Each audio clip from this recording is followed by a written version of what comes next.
So today's topic is manual muscle testing. It's a topic including in BPT first year, but it's very important so that we include all those points we cover in the slides: introduction, definition of MMT, purpose and uses of MMT, grades of MMT, plus and minus rules of MMT, principles, indication, contraindications, precautions, limitations, procedure and factor affecting muscle strength and instrumentation. Okay, now first we start about the what is MMT. So we include manual muscle testing is used to determine the extent and degree of muscular weakness resulting from disease, injury or disuse. The records obtained from this test provide a base for planning therapeutic procedure and periodic retesting. Muscle testing is an important tool for all members of health team dealing with the physical residuals of disability. What's the mean of MMT? It's mean कि जितने भी लोग हैं जो human bodies हैं उन सब की एक अपनी अपनी अलग अलग पावर होती है, ठीक है। हर पावर को जो परफॉर्म करता है वो परफॉर्म कौन करता है? मसल्स। तो मसल्स की पावर को चेक करने के लिए आप एक टूल यूज़ लेते हैं जिसका नाम होता है मैनुअल मसल टेस्टिंग टूल।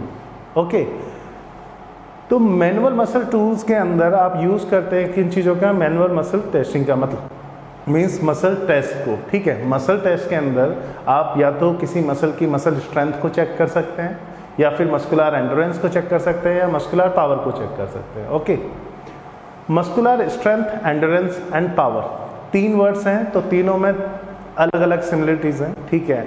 इन तीनों को यदि डिफाइन किया जाए तो muscle strength, the maximum amount of tension और फोर्स दैट ए मसल और muscle group can voluntary exert in A maximal effort. It's mean जब आप मैक्सिमम पावर मीन्स जैसे बाइसेप्स मसल एक्शन के अंदर, biceps muscle action means elbow flexion, elbow flexion के अंदर यदि आप मैक्सिमम पावर किसी इंसान की है तो वो है 50 kg। जैसे मैं 50 kg एक सिंगल रिपीटेशन के अंदर लिफ्ट कर सकता हूँ, तो वो मेरी क्या हुई? Muscular strength. लेकिन मस्कुलर एंड्योरेंस के अंदर क्या डिफरेंस रहेगा कि उस पावर को, उस मैक्सिमम स्ट्रेंथ को मैं कितनी बार रिपीट कर सकता हूँ, ठीक है। तो वो हुआ एंड्योरेंस, ठीक। जैसे 10 kg को मैं 100 टाइम्स लिफ्ट कर सकता हूँ, लेकिन 15 kg को मैं लिफ्ट नहीं कर सकता। लेकिन थर्ड पॉइंट कौन सा है? पावर, ठीक है। पावर के अंदर इंक्लूड होता है maximum strength and time duration. यदि दोनों को इंक्लूड कर दिया जाए तो वो किस में इंक्लूड होगा? मसल पावर में, ठीक है। Simple, muscle strength, maximum tension, ठीक है, muscular endurance, muscular tension with time duration and muscle power with the maximum strength with the muscle time duration. Okay, now we discuss type of muscular work. Muscular work defined in a two phase: isometric contraction and isotonic contraction. Isometric contraction, tension is developed in the muscle but no movement occurs. The origin and insertion of the muscle do not change their position and hence the muscle length does not change. It's mean जब एक muscle की length होती है 0 to जितनी भी उसकी complete range है उतनी, ठीक है। जैसे 0 to 135 डिग्री एल्बो फ्लेक्शन होता है, यदि मैं 90 डिग्री पे मिनिमम वेट के साथ में या मैक्सिमम वेट के साथ में एक होल्डिंग पोजीशन के अंदर रखता हूँ बाइसेप्स को, ठीक है, तो एक टेंशन जनरेट होगी बाइसेप्स मसल के ऊपर। मिड पोजीशन में वैसे middle range of muscle fibres पे या मसल बल्क की एरियाज पे वो टेंशन फील होती है, तो वो आइसोमेट्रिक कॉन्ट्रैक्शन के थ्रू। लेकिन जो जिम्स के अंदर यूज़ करते हैं, जिम में जितने भी लोग वेट बेरिंग एक्सरसाइजेस करते हैं वो सारी एक्सरसाइज किसके अंदर इंक्लूड होती है? आइसोटोनिक मस्कुलर कॉन्ट्रैक्शन एक्सरसाइजेस के अंदर, ठीक।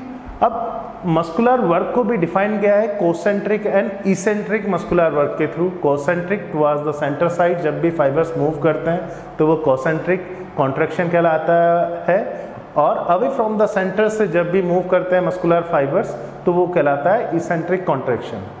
मसल फाइबर्स मीन्स जो एक सार्कोमियर एक स्ट्रक्चर है मसल की, ठीक है। सार्कोमियर स्ट्रक्चर के अंदर 2 एंड होते हैं और उनके बीच में बैंड्स होते हैं।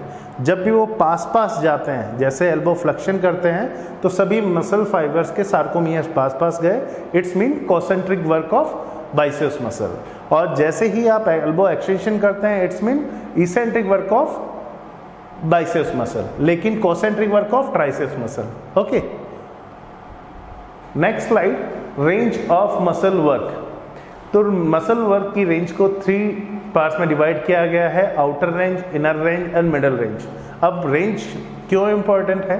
क्योंकि रेंज के साथ में आप हर एक डिफरेंट फाइबर्स को स्ट्रेंथ कर सकते हैं।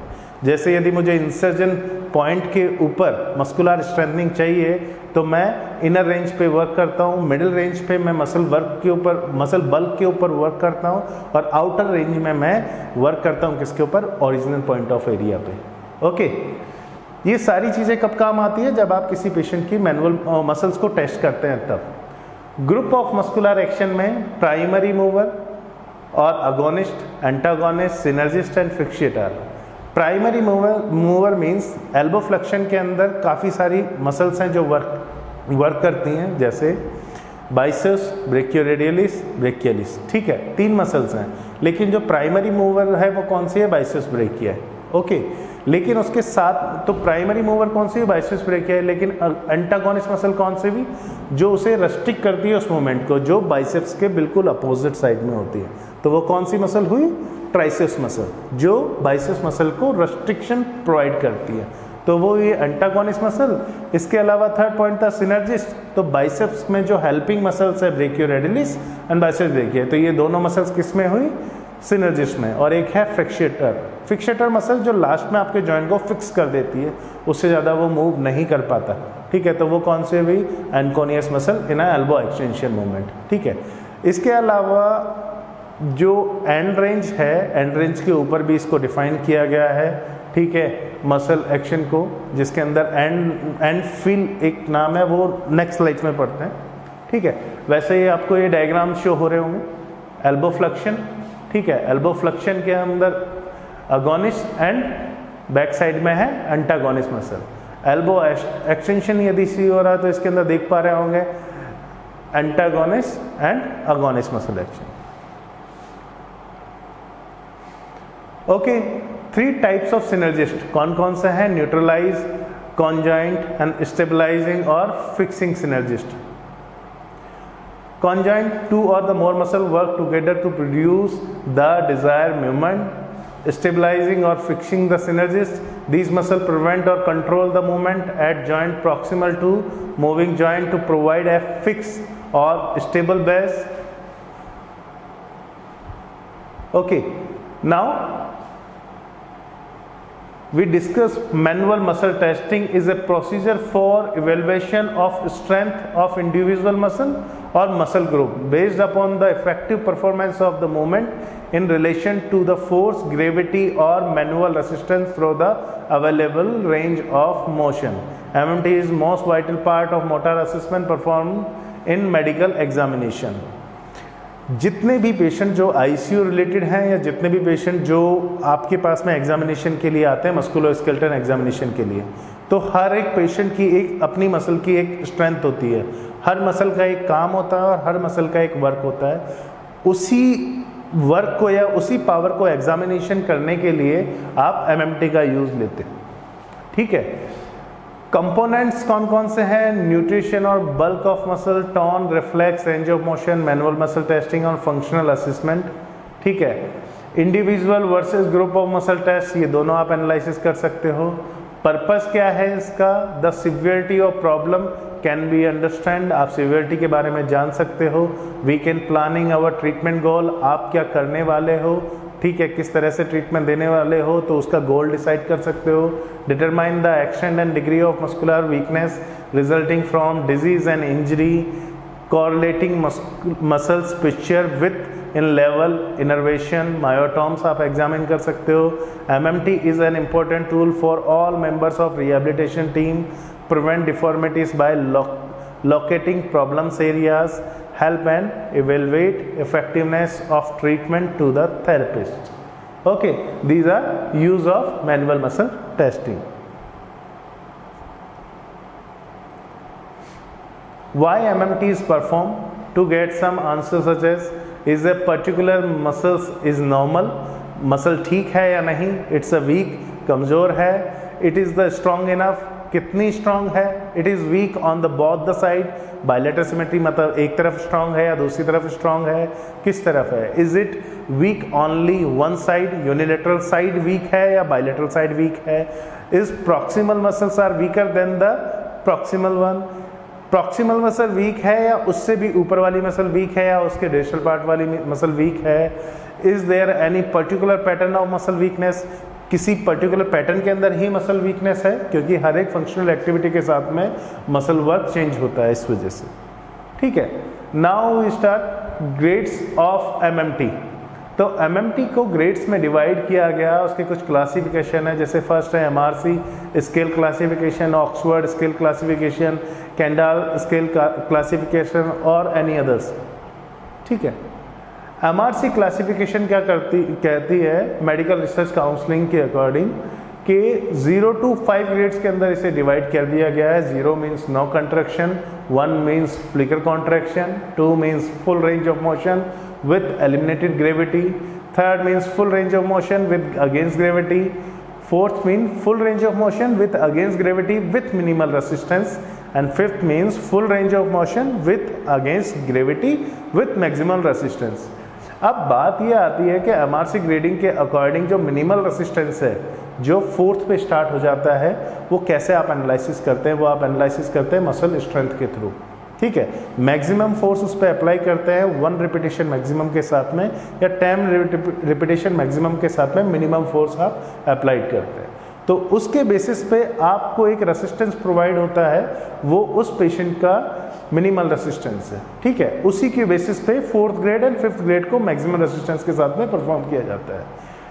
एमएमटी यदि एग्जामिनेशन की जाए तो 3rd से स्टार्ट करते हैं, क्यों, full range of motion with against gravity. जैसे मैं बात करूं शोल्डर फ्लेक्शन, शोल्डर फ्लेक्शन में प्राइमरी मसल है वो कौन सी है, डेल्टोइड एंटीरियर फाइबर्स, ओके। जैसे ही आप शोल्डर फ्लेक्शन करते हैं तो उस टाइम पे ये मूवमेंट जो अभी मैं कर रहा हूँ स्टैंडिंग के अंदर वो है अगेंस्ट ग्रेविटी मूवमेंट, क्लियर। इसके अंदर 0 to 180 डिग्री की रेंज में कंप्लीट कर पा रहा हूँ, ठीक है, अगेंस्ट ग्रेविटी, तो इट्स मीन ग्रेड 3। लेकिन जो पेशेंट्स इसे परफॉर्म नहीं कर पाते तो आप एनालिसिस पे किस पे जाएंगे, 2 पे, ठीक है। तो 3 से आप 2 पे जा सकते हैं, और जो पेशेंट्स 3 पे परफॉर्म कर सकते हैं उसके बाद में आप 4 पे भी उसे एनालिसिस कर सकते हैं, ठीक है। तो आपको कंप्लीट सभी ग्रेड्स चेक करने की ज़रूरत नहीं होती, यदि आप 3 पे एनालिसिस कर लेते तो आपको एक आइडिया हो जाता है कि हाँ मुझे 4 की तरफ मूव करना है या फिर 2 की तरफ मूव करना है, ठीक है। सेकंड ग्रेड के अंदर डिफरेंस क्या होता है, ग्रेविटी एलिमिनेटेड पोजीशन के अंदर आप चेक करते हैं। ग्रेविटी एलिमिनेटेड पोजीशन मतलब जैसे 3rd में तो अगेंस्ट ग्रेविटी मुझे लिफ्ट करना पड़ रहा है, ग्रेविटी से अपोजिट डायरेक्शन में रेसिस्टेंस प्रोवाइड कर रही है, क्लियर। लेकिन यदि मैं साइड लिंक पोजीशन के अंदर आकर फिर एल्बो शोल्डर फ्लेक्शन करता हूं तो उस कंडीशन के अंदर ग्रेविटी एलिमिनेटेड रहती है, ठीक है। साइड पोजीशन के अंदर यदि मैं मूव करूं तो, ठीक है। Side link position supine position का ही एक ड्राइव पोजीशन आती है जिसमें आप एक तरफ की करवट लेके लेटते हैं, उस कंडीशन में साइड लिंक पोजीशन आती है जिसके अंदर आपकी शोल्डर फ्लेक्सर की ग्रेविटी एलिमिनेटेड पोजीशन रहती है, ओके। नाउ ऑक्सफोर्ड स्केल क्या कहती है आपकी, ऑक्सफोर्ड स्केल को भी वही 0 to 5 ग्रेड्स में मेंशन किया गया है। 0 मीन्स नो कॉन्ट्रैक्शन और 5th mean muscle function normally, ठीक है। 3rd ग्रेड जो है वो मेन है, वो है full range of motion with against gravity, same MRC grading की कॉपी है यहाँ पे भी, ठीक है। 2 ग्रेड में भी वही चीज़ है, बस इसके अंदर एक वर्डिंग चेंज है, वो क्या है, with gravity counter balance, okay. And 4th means full range of motion with against gravity added some resistance, means minimal resistance, okay। now Kendall scale ने भी वही 5 ग्रेडों में अंदर डिफाइन किया, 6 ग्रेड्स के अंदर डिफाइन किया गया है, जिसमें 0 to 5 नहीं होके सिर्फ इनकी नेमिंग की गई है, none, trace, poor, fair, good and normal. None means no visible और palpable contraction, trace mean visible or palpable contraction, poor means full range of motion gravity eliminated, fair means full range of motion against gravity, good means full range of motion against gravity, moderate resistance, and normal means full range of motion against gravity, maximal resistance, okay। इसके बाद में भी फिर से कुछ changes हुए, modification हुए, उन मॉडिफिकेशन के अकॉर्डिंग ग्रेड्स को फिर से डिफाइन किया गया किसके अंदर, प्लस एंड माइनस रूल में। ठीक है, प्लस एंड माइनस रूल किन पेशेंट्स के ऊपर एप्लीकेबल है वो चीज़ जानना ज़रूरी है। ठीक है, जैसे शोल्डर फ्लेक्शन की रेंज 0 to 180 डिग्री है, ये सबको पता है, लेकिन 0 to सिर्फ नॉनली 30 डिग्री तक ही वो मूवमेंट है। ठीक है, या फिर 0 to 90 डिग्री तक मूवमेंट है। पहली चीज़, कई पेशेंट्स ऐसे होंगे जिनके 3 डिग्री पे तो मूवमेंट है, लेकिन मिनिमल रेसिस्टेंस के साथ में वो सिर्फ 30 डिग्री तक ही मूवमेंट होता है। ठीक, तो क्या हुआ कि यदि वो मिनिमल रेसिस्टेंस के साथ में विथ अगेंस्ट ग्रेविटी यदि वो लिफ्ट कर सकता है तो एड ऑन किसके अंदर होगा। जैसे थर्ड ग्रेड की बात करें, 1.5 but the full range of motion against gravity, 3 means full range of motion against gravity and 3 plus means full range of motion against gravity slight resistance. यदि स्लाइट रेसिस्टेंस के साथ में फुल रेंज ऑफ मोशन को against gravity वो perform कर सकता है तो वो 3 प्लस में इंक्लूड होता है। लेकिन यदि वो हाफ रेंज ही अगेंस्ट ग्रेविटी लिफ्ट कर पाता है, 90 डिग्री तक ही फ्लक्शन है, तो उस ग्रेड को क्या कहेंगे, 3 माइनस। ओके, तो ऐसे ही सभी ग्रेड्स के अंदर ये चीज़ इंक्लूड होती है, प्लस एंड माइनस रूल। ये प्लस एंड माइनस रूल किन पेशेंट्स के ऊपर है, वो पेशेंट्स जो कंप्लीट रेंज ऑफ मोशन नहीं कर सकते। ठीक है, चाहे वो अगेंस्ट ग्रेविटी हो या ग्रेविटी एलिमिनेटेड हो या फिर मिनिमल रेसिस्टेंस के साथ में परफॉर्म हो रहा हो। ठीक है, प्रिंसिपल्स ऑफ एमएमटी में क्या है, patient position, joint stabilisation, demonstration of exercise और MMT, application of grades, application of resistance, checking normal strength, objectivity and documentation. First thing, position, patient position. Patient is position eliminated or against gravity. Patient depend upon testing on muscle or muscle group. Do not change patient position repeatedly. The patient should be free as possible from discomfort or pain for the duration each test. It may be necessary to allow some patients to move or be positioned differently between tested. Patient position should be carefully organized so that position change in a test sequence are minimized. The patient's position must permit adequate stabilization of the part or part being tested by vital or body weight or with the help provided by the examiner. Okay. Next is joint position. The joint position is also changed depend upon their performance. Distal part of the joint is moved. Place the joint is anti-gravity position grade 3. Place the joint in horizontal position grade 4. ठीक है, सो आज की class में इतना ही। Next class में इसको फिर से कंटिन्यूस करेंगे। Thank you.